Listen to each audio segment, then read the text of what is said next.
Yoshinobu Yamamoto has faced pressure before. Not the simulated pressure of spring training games or the manageable pressure of regular season matchups where the stakes exist but the consequences are survivable. Real pressure. The kind that arrives in October when the margin for error collapses to nothing and every pitch carries the accumulated weight of an entire season behind it. The kind that forged him in Japan across years of performance that made his eventual arrival in America feel less like a transition and more like an inevitability. He knows what it feels like to carry a game. To be the person the dugout looks to when everything depends on the next pitch being the right one. To absorb that weight and convert it into something useful rather than something paralyzing. He knows all of that. And none of it prepared him for Tuesday night. 6 runs. 6 innings. Numbers that look stark in a box score and feel even starker when you are the one who produced them, when you are standing on a mound in the 6th inning watching a run score that you could not prevent, knowing that the person who will be called to the mound in the next 60 seconds is coming not to encourage you but to end your evening, and knowing that what you are handing to your bullpen is a deficit that your offense may or may not be able to overcome. He had given up 6 runs. In 6 innings. Against a lineup he had studied. Against a team he had faced before. Against hitters whose tendencies he knew and whose weaknesses he had exploited in previous outings and whose adjustments to those exploitations he had failed, on this particular night, to counter in time. It was the worst start of his season.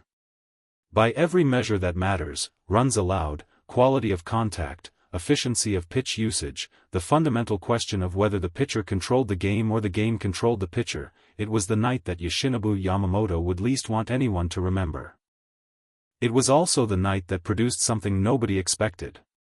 Something that began with 6 words from Shohei Ohtani and ended with Dave Roberts standing in a dugout corridor with his eyes doing something that the people around him had rarely seen them do.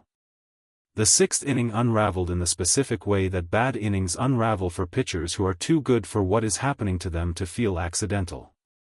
The first run had scored in the 3rd. A home run on a fastball that caught too much of the plate, the kind of mistake that elite pitchers make once every several outings and that, on most nights, represents an isolated concession rather than the beginning of a pattern.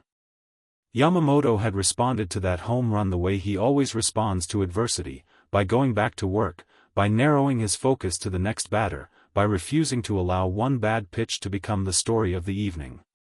But the pattern had continued. Quietly at first.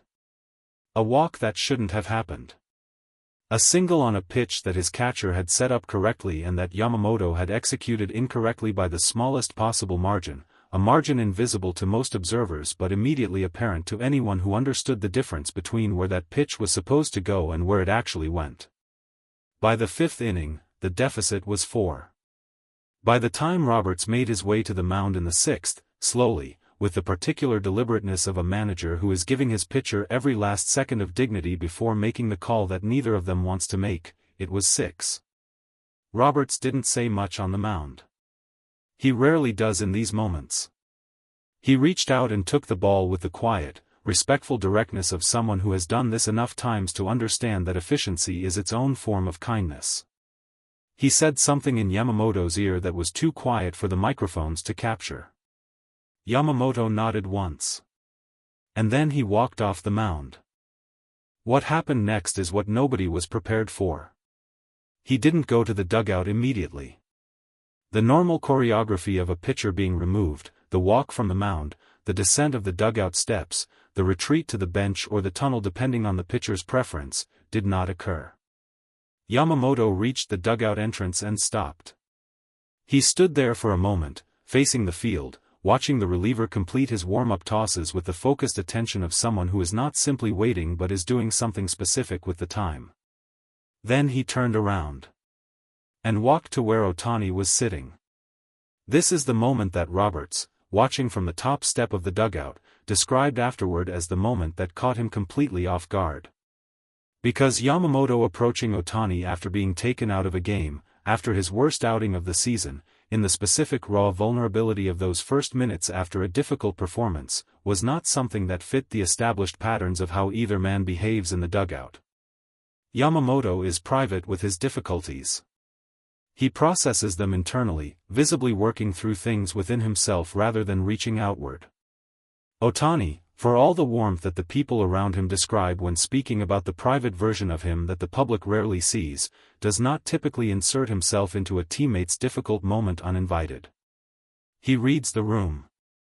He understands what people need and whether what they need is space or presence, and he calibrates accordingly. On Tuesday night, Yamamoto made the choice for both of them. He sat down next to Ohtani.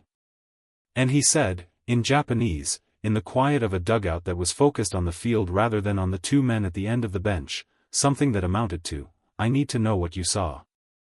Not what went wrong. Not reassurance that it would be better next time. Not the comfortable language of encouragement that teammates offer each other as social currency in difficult moments. What did you see?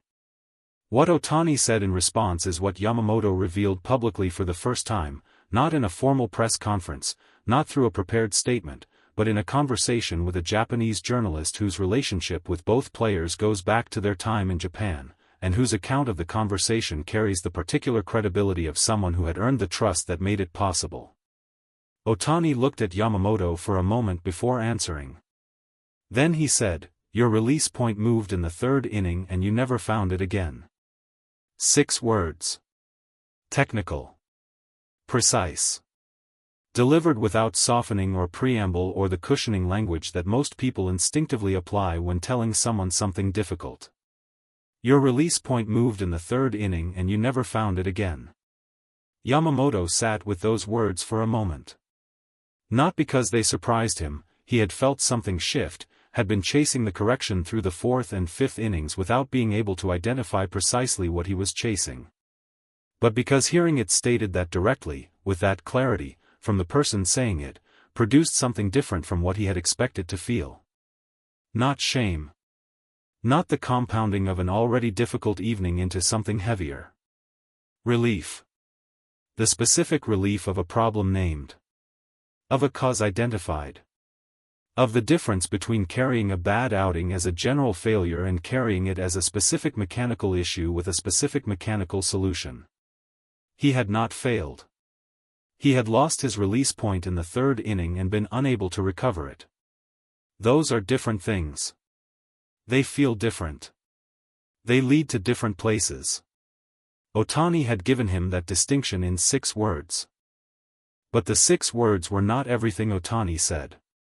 What came after them, and this is the part that left people speechless when Yamamoto recounted it, the part that traveled through the baseball community and arrived places that technical pitching analysis does not typically reach, was something different in register but connected in purpose. After the release point, Ohtani paused. And then he said something that Yamamoto rendered in the journalist's account with careful attention to the exact phrasing, because the exact phrasing mattered. He said, the fact that you gave up 6 runs and stayed in 6 innings tells me more about you than any of your good starts do. Yamamoto looked at him. Ohtani continued. Most pitchers, when a start goes the way yours went tonight, when the third inning produces what your third inning produced, find a way to give the manager the decision earlier. They find a way to make the call easier. They give up the 7th run in the 4th and the conversation happens faster and everyone goes home with a cleaner story. You stayed. You competed for 6 innings when you had nothing. That is not a failure. That is the thing that tells me what kind of pitcher you are when everything else has been taken away. He paused. Then, we will fix the release point tomorrow morning. But I already know the other thing is not broken. Yamamoto, recounting this conversation to the journalist, stopped speaking for several seconds at this point in the account. The journalist, who has conducted hundreds of interviews with professional athletes across 2 countries, said that the silence lasted long enough that he considered whether to prompt Yamamoto to continue. Then Yamamoto said, I had not expected that. I had expected the technical part. I had not expected the other part. He paused again. I have played alongside many good players. I have been told many things by many people after bad starts. But I have never had someone see both things at the same time, the mechanical problem and the character underneath it, and say both of them without making one feel more important than the other. That is what Ohtani does, he said. He sees the whole thing. Not just the performance. The whole thing. Roberts heard about the conversation the following morning. Not from Ohtani. Not from Yamamoto. From a staff member who had been at the end of the dugout during the exchange, close enough to observe the body language, close enough to understand the emotional weight of what was happening, not close enough to hear the words. The words came to Roberts later, through the account that eventually reached the journalist. He read them in the same form that everyone else read them, in translation, in the careful reconstruction of what had been said in a language he doesn't speak, about a moment he had witnessed from 40 feet away without fully understanding what it contained. He was asked about it at his next media availability. Whether he had seen what happened in the dugout. Whether he had known, in that moment, what was occurring between the two men at the end of his bench. Roberts was quiet for a moment. I saw Yoshi walk to Shohei, he said. I saw them sit together. I didn't hear what was said. He paused. But I saw Yoshi's face when he stood up. And I thought, whatever just happened there, it was the right thing. A reporter asked, what did you see in his face? Roberts looked down briefly. When he looked back up, something in his own expression had shifted, the particular movement of a face that is managing something it didn't expect to be managing in a public setting. I saw a pitcher who had walked in carrying the worst start of his season, Roberts said, and was walking out carrying something different. He stopped there. Cleared his throat once. That doesn't happen by accident, he said. That happens because of the specific person he walked to.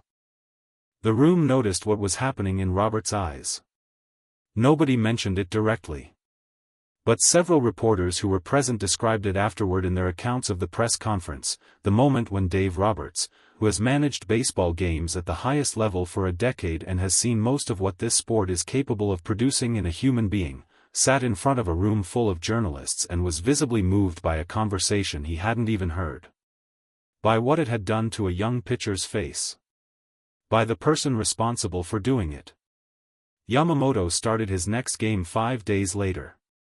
His release point was where it was supposed to be from the first pitch of the first inning. The mechanical correction had been made, in the morning session Ohtani had referenced, working side by side in the bullpen with the quiet, methodical focus of two people solving a specific problem because the problem has a solution and the solution is worth finding.